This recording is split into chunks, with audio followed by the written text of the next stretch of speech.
गर्भवती हथनी का दर्द। लाडली, तुम आराम करो और अपने खाने पीने पे ज्यादा ध्यान दो, क्योंकि तुम्हें तो पता ही है कि मैं काम में इतना व्यस्त रहता हूँ कि तुम्हारा अच्छे से ध्यान नहीं रख पाता हूँ। इसलिए तुम्हें खुद अपना ध्यान रखना होगा। हमारा बच्चा और तुम दोनों तंदुरुस्त होने चाहिए। हाँ जी, आप चिंता ना करें, मैं बिल्कुल ठीक हूँ। वासी अपनी पत्नी लाडली से बहुत प्यार करता था। उसे अक्सर काम के सिलसिले में बाहर जाना पड़ता था। उसे लगता था वो लाडली और अपने होने वाले बच्चे का अच्छे से ध्यान नहीं रख पा रहा है। इसीलिए वो लाडली से बार बार उसका ध्यान रखने को कहता था। लाडली, ओ मेरी लाडली, देखो तो मैं तुम्हारे लिए क्या लाया हूँ। क्या जी, क्या लाए हैं आप मेरे लिए? जो भी लाए हैं बाद में दिखाना, पहले ये बताओ आप कहाँ रह गए थे? आने में इतनी देरी कैसे हुई? आपको पता है ना जी, जब तक आप नहीं आ जाते मेरा जी बेचैन होने लगता है। मेरा मन आपके बिना नहीं लगता। अरे अरे, तुम ऐसे रूठा ना करो। अच्छा चलो, माफ कर दो, गलती हो गई। आज के बाद मैं जल्दी आ जाऊंगा, ठीक है? अब ये लो, जल्दी से इमली खाओ। मुझे पता है गर्भ अवस्था में तुम्हें इमली खाने का मन होता होगा। अच्छा जी, बड़े ही चालाक हो, इमली खिला के मना रहे हो। अगली सुबह वासी अपने काम पे जाने लगा। सुनिए जी, आज घर जल्दी आ जाना, देरी ना करना। कल तो इमली देके के मना लिया था, आज देरी की आने में तो मैं नहीं मानने वाली। हाँ। अच्छा अच्छा, ठीक है, आज मैं सही समय पर घर आ जाऊंगा।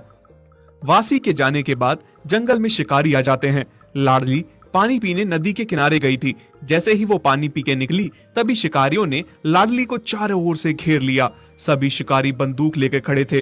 लाडली उन्हें देख के बेहद घबरा जाती है। वो भाग नहीं पाती क्योंकि वो गर्भवती थी। हे भगवान, ये कौन लोग हैं और मुझे चारों ओर से क्यों घेरे हैं? अब मैं क्या करूं? कैसे इनसे अपनी जान बचाऊं? उन क्रूर शिकारियों ने लाडली पर बिल्कुल भी तरस नहीं खाया और उस पे जाल फेंक दिया और उसे उठा के अपनी गाड़ी में ले जाने लगे। लाडली बहुत रोती है। वासी, कहाँ हो तुम? मुझे और तुम्हारे बच्चे को तुम्हारी जरूरत है। आके हमें बचाओ। ये क्रूर शिकारी मुझे पता नहीं कहाँ ले जा रहे हैं। शिकारियों को आते देख जंगल के सारे जानवर छुप जाते हैं, पर लाडली उनके हाथ से बच नहीं पाई और वो लाडली को ले गए। लाडली को ले जाता देख सारे जानवर बहुत दुखी थे। जब लाडली को ले जा रहे थे तो रास्ते में पेड़ गिरा हुआ था, जिस वजह से गाड़ी आगे नहीं जा पा रही थी। सारे शिकारी गाड़ी से उतर के पेड़ को हटाने लगे। तभी लाडली मौका देख के किसी तरह गाड़ी से उतर के भागने लगी। अरे देखो, वो हथनी भाग रही है। अरे हाँ, पकड़ो इसे, जाने ना पाए। इतनी मेहनत से पकड़ा है, भाग गई तो सारी मेहनत पे पानी फिर जाएगा। पकड़ो पकड़ो इसे, और अगर पकड़ी ना जाए तो टांग पे गोली मार देना। लाडली भाग रही थी और शिकारी उसके पीछे पीछे उसे पकड़ने के लिए भाग रहे थे। फिर जब उन्हें लगा कि अब हथनी उनके हाथ नहीं आएगी, तो उन्होंने उसके टांग पे गोली मार दी। हे भगवान, कितने क्रूर इंसान हैं। इन्हें मेरा तो नहीं, पर मेरे बच्चे पे भी तरस नहीं आया और गोली मार दी। घायल हथनी किसी तरह से शिकारियों से जान बचाती हुई भाग जाती है और भाग के शहर की ओर आ जाती है। उधर वासी जब शाम को घर वापस आता है तो लाडली को नहीं पाता। लाडली, लाडली, कहाँ हो तुम? क्या तुम मुझे सता रही हो? कल मैं देरी से आया था, तो क्या आज उसका तुम मुझसे बदला ले रही हो? चलो अब सामने भी आ जाओ, बहुत हुआ मजाक अब। तभी जंगल के बाकी जानवर वहां आ जाते हैं। बहुत दुखी होते हैं और रो रो के बताते हैं कि आज क्या हुआ था। और एक बुजुर्ग हाथी वासी को कहता है, वासी बेटा, बहुत बुरा हुआ। वो लोग बहुत बुरे थे। जब वो लाडली को लेकर जा रहे थे, वो लाडली बस तुम्हें ही याद कर रही थी। उसकी आंखों में बस आंसू ही आंसू बह रहे थे। बेटा, तुम उसे किसी तरह वापस ले आओ। इतना बुरा हुआ और मुझे इस बात की भनक तक नहीं है। कहाँ लेकर गए होंगे वो लोग मेरी लाडली को? मुझे बहुत चिंता हो रही है लाडली और अपने बच्चे की। वासी लाडली को ढूंढने निकल पड़ता है। हर जगह तलाशता है, पर लाडली उसे कहीं नहीं दिखती। लाडली, मेरी जान, तुम कहाँ हो? मैं तुम्हें कहाँ ढूंढूं? बस एक बार तुम मुझे मिल जाओ। मैं तुम्हें फिर कभी खुद से दूर नहीं जाने दूंगा। लाडली बेचारी जख्मी हालत में लंगड़ाती लंगड़ाती चलती है, इधर उधर भटकती है। उसे समझ नहीं आता कि कहाँ जाना है। ऊपर से गर्भवती थी तो उसे भूख भी बहुत लगी थी। वो जानती थी कि उसे भूख लगी है तो उसका बच्चा बहुत भूखा है। मेरे बच्चे, मुझे पता है तू बहुत भूखा है। हे भगवान, मैं क्या करूं, कहाँ जाऊं? ऊपर से इतनी भूखी हूँ, मैं कुछ नहीं खाऊंगी तो मेरा बच्चा भूखा रह जाएगा। क्या करूं? वासी लाडली को ढूंढते ढूंढते उसके शहर की ओर जाता है। उसे उम्मीद थी कि लाडली उसे कहीं न कहीं मिल जाएगी। लाडली, मुझे उम्मीद है तुम यहीं कहीं हो और मुझे जरूर मिलोगी। बस भगवान, जब तक लाडली मुझे मिल नहीं जाती तब तक आप उस पे अपनी कृपा बनाए रखना। लाडली और मेरे बच्चे दोनों को ठीक रखना। लाडली सोच रही थी सबसे पहले उसे अपनी भूख मिटानी है, क्योंकि उसे अपने बच्चे की चिंता हो रही थी। लाडली को एक सब्जी का ठेला दिखता है। उस समय सब्जी वाला वहां नहीं था। यहाँ बहुत सारी सब्जी है और यहाँ पे तो कोई है भी नहीं। इससे पहले कोई आ जाए, मैं जल्दी से खा लेती हूँ। जैसे ही लाडली सब्जी खाने आती है, उसी समय सब्जी वाला वहां आ जाता है। अरे ओ बदमाश हथनी, मेरी सब्जी की चोरी कर रही है, अभी दिखाता हूँ तुझे मजा। हाँ। सब्जी वाला बड़ा सा डंडा लेकर जख्मी हथनी को खूब मारता है। हथनी चिल्लाती हुई भागती है। हे भगवान, तुझे मुझ पे तो बिल्कुल तरस नहीं है, लेकिन मेरे बच्चे पे भी दया नहीं आ रही क्या?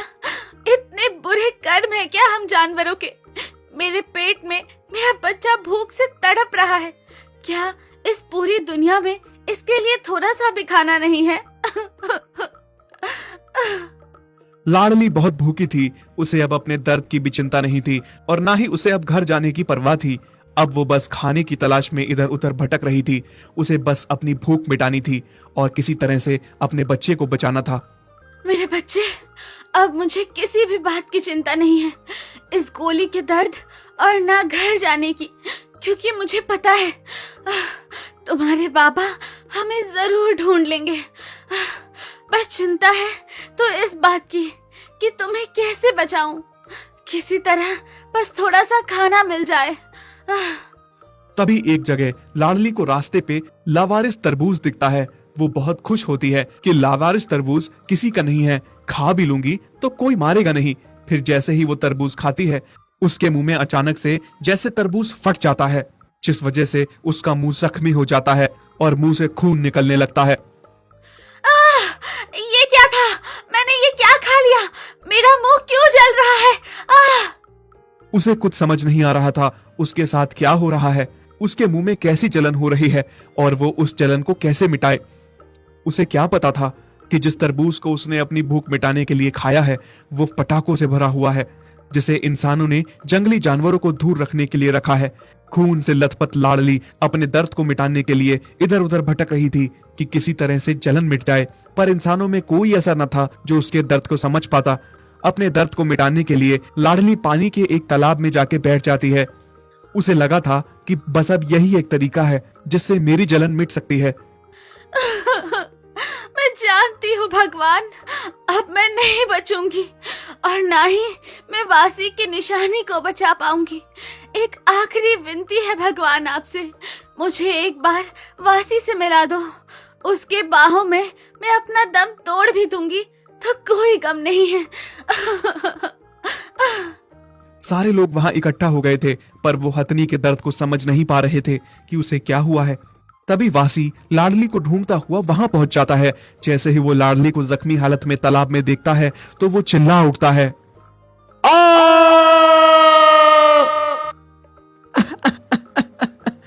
लाडली, ये तुम्हें क्या हो गया लाडली?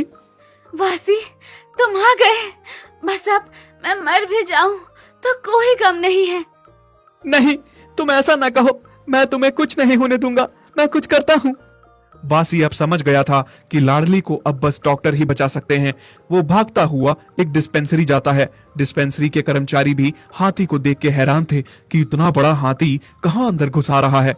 वो उसे मार के भगाने की कोशिश कर रहे थे, पर वहां का डॉक्टर बड़ा भला इंसान था। उसने हाथी को मारने से रोका और समझ गया कि हाथी उससे कुछ कहना चाहता है। वासी ने डॉक्टर के हाथों को सूंड से पकड़ा और उसे ले जाने लगा जहां उसकी लाडली जख्मी पड़ी थी।